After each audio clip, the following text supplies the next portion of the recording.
Hello and welcome to Writing America, Pages and People. If you're here to learn about an American author and some of their works, then you're in the right place. My name is Rachel Rigolino and I'm an instructor in the English department at the State University of New York at New Paltz.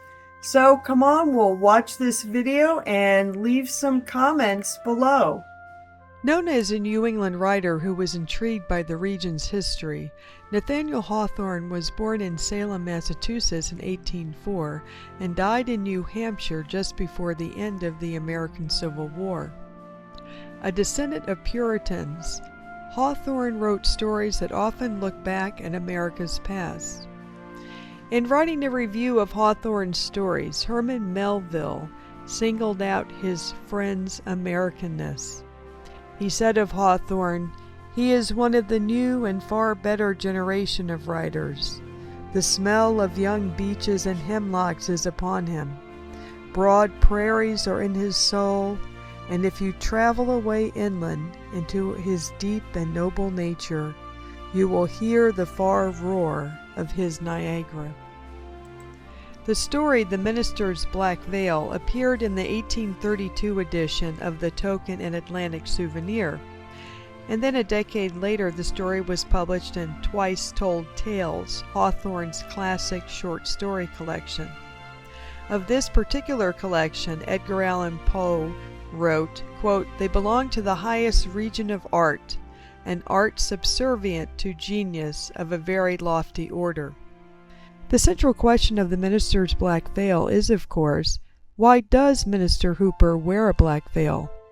Readers have come to a variety of conclusions, ranging from the supposition that Hooper wears it in atonement for an affair he had with the young woman whose funeral is described in the story. Well, at least Edgar Allan Poe came up with that idea. Others conjecture that the minister wears it to remind his congregation of the dark stain of original sin. The fact that the full title of the story is The Minister's Black Veil, a Parable, certainly points us in the direction of interpreting the veil as a symbol for some larger philosophical ideas, particularly those rooted in Christian concepts of morality.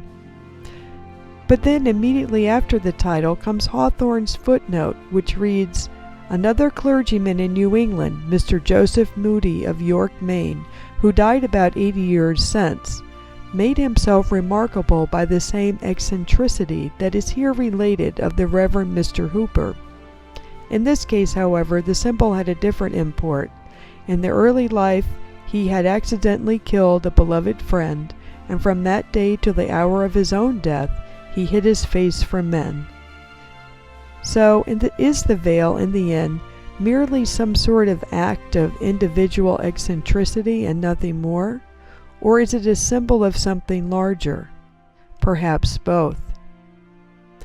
Many of Hawthorne's stories were set in small New England towns, and like Washington Irving's tales, these stories are truly American, from the description of the landscape and buildings to the characters that populate the stories. I will end with a quote by Herman Melville, who said of his friend Hawthorne, "Call him an American and have done, for you cannot say a nobler thing of him."